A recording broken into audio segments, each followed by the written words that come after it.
girl vanishes from her own bed without a single scream. The one piece of evidence the FBI found in her room proves someone was inside with her. You have to stick around until the end to hear the shocking secret about her sister's boyfriend and the truck he scrubbed clean the next morning. 17-year-old Kimberly Raymer vanished into the night from her own bedroom, and what should have been an ordinary August evening in 1997 turned into a nightmare that has stretched across decades. A mystery that still claws at the hearts of those who loved her. She had been a girl with so much promise, the kind of daughter who lit up every room, the kind of friend who made others feel like they belonged, the kind of student whose cheerleading spirit and sharp mind earned respect in her small Alabama town of Op.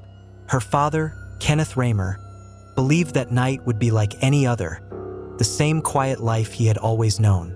Her mother, Sue, who lived across the Florida line after her divorce from Kenneth, never imagined that the bond she shared with her daughter would be broken by something so cruel and unexplainable. Kimberly's sister, Kirsten, just 19 at the time, was living her own life nearby, never imagining that the young girl she laughed with and argued with as siblings do would suddenly vanish, leaving behind only unanswered questions. The summer of 1997 should have been a season of preparation, of last-year memories before high school graduation, of softball games and future dreams about studying physical therapy at the University of South Alabama. Instead, the date August 15th burned into history as the night innocence collapsed. The day had been simple, almost celebratory. Kimberly had just posed for her senior photos, freezing in glossy images the face that would later appear on missing posters across America.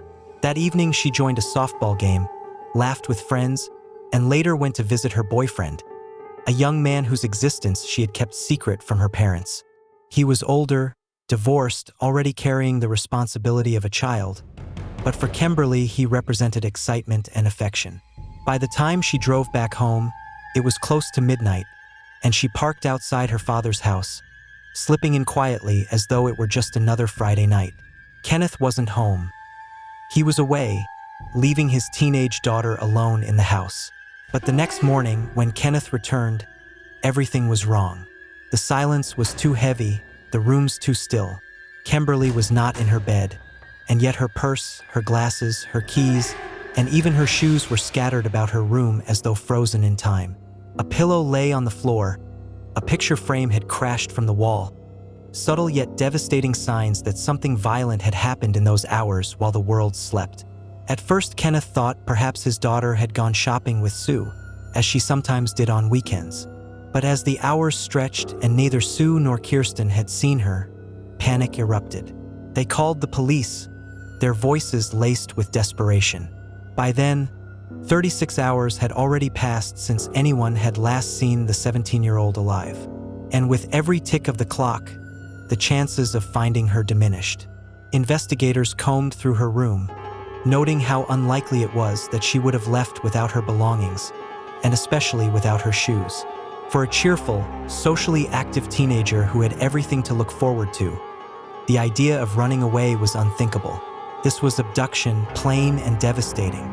The boyfriend was the first to fall under scrutiny.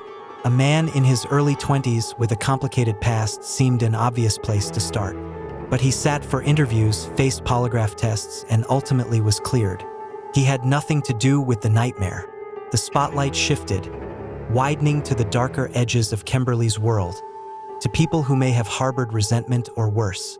Op, Alabama, was a small town of fewer than 7,000 people, where crimes were rare enough that doors were left unlocked and neighbors trusted one another.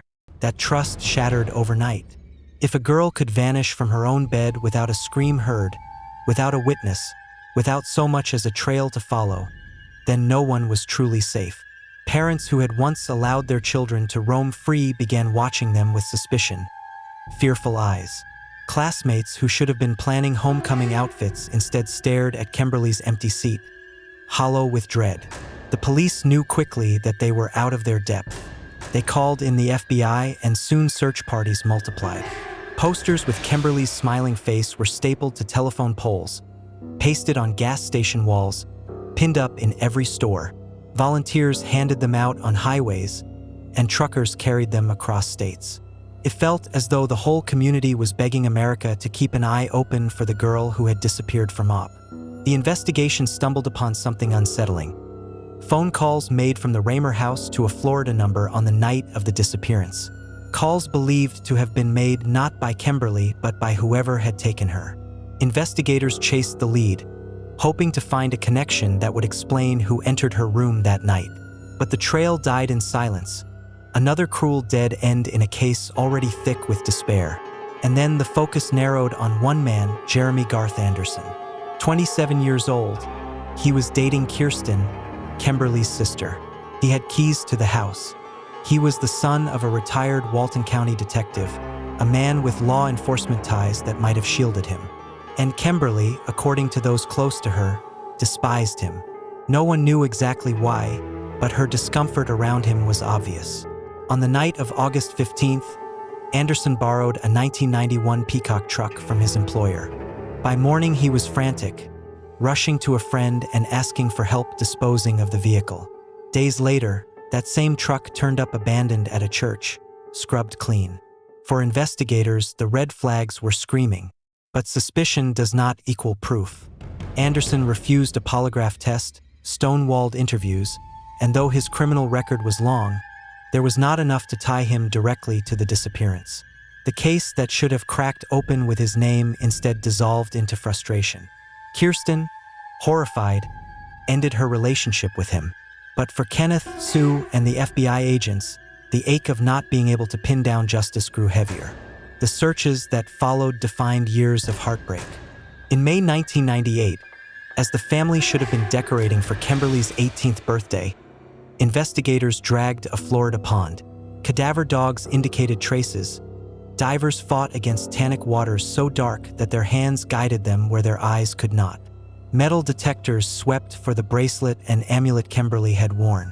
For 3 long days, divers searched a 9-meter-deep pond, only to emerge with nothing but weeds and silence. The cruelty of hope dashed yet again burned into her parents' hearts. Time passed, but the FBI never stopped trying. In 2006, an anonymous tip directed them to a massive sinkhole near Ponce de Leon, Florida. It was a haunting lead, especially since phone calls traced from the Raymer home that night were linked to the same area.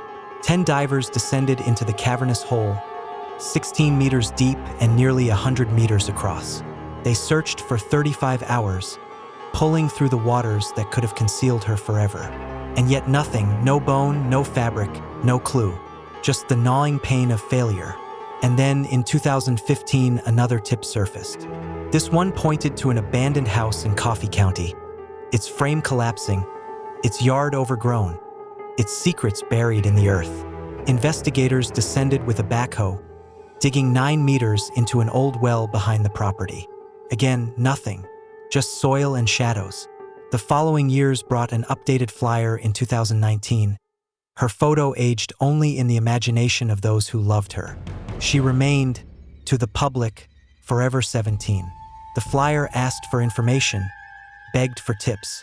Yet the silence from the community echoed louder than any words. Someone knew something, investigators believed, but fear or complicity kept them quiet. The FBI and local police combined had conducted thousands of interviews.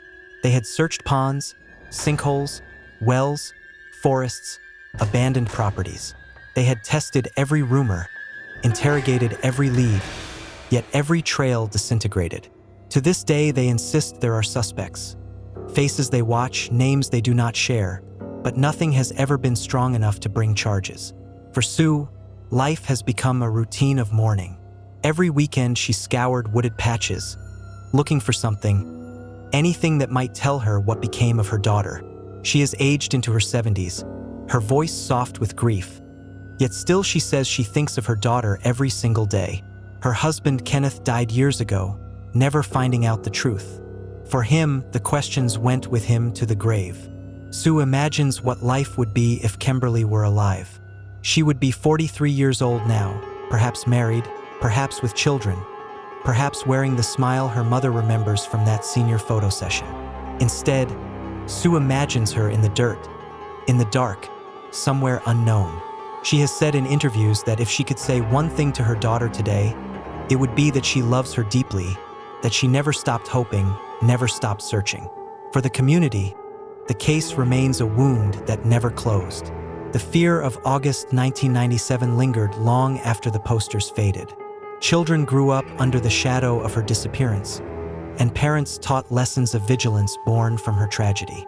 Even now, decades later, the streets of Op carry whispers of her name, spoken in cautious tones, because everyone knows that someone out there, someone very real, very human, knows what happened in those shadowed hours between midnight and dawn. The disappearance of Kimberly Raymer is not just the story of one family's loss. It is the story of a town's innocence stolen, of justice denied, of an enduring mystery that claws at the conscience of a nation. It is the story of a teenager who never saw her senior year, who never lived her dream of studying physical therapy, who never built the future she deserved. It is the story of Kenneth and Sue, who poured their lives into raising two daughters, only to have one ripped away without explanation. And it is the story of an investigation that, despite the FBI's most determined efforts, has yet to answer the simplest of questions. Where is Kimberly Raymer, and who took her from her bed? Until the truth is spoken, until a body is found, until someone breaks the silence, her story will remain one of those haunting, unsolved crimes where absence speaks louder than presence, where love endures longer than evidence, and where a mother's voice still whispers across decades, calling out into the night for the daughter who never came home. Now that you've heard Kimberly's story, what do you think about the suspects who were questioned but never charged? How do you view the decades of failed searches that brought her family nothing but heartbreak? Do you believe the truth will ever come out, or has someone buried it forever? Share your thoughts in the comments and subscribe for more haunting true crime documentaries.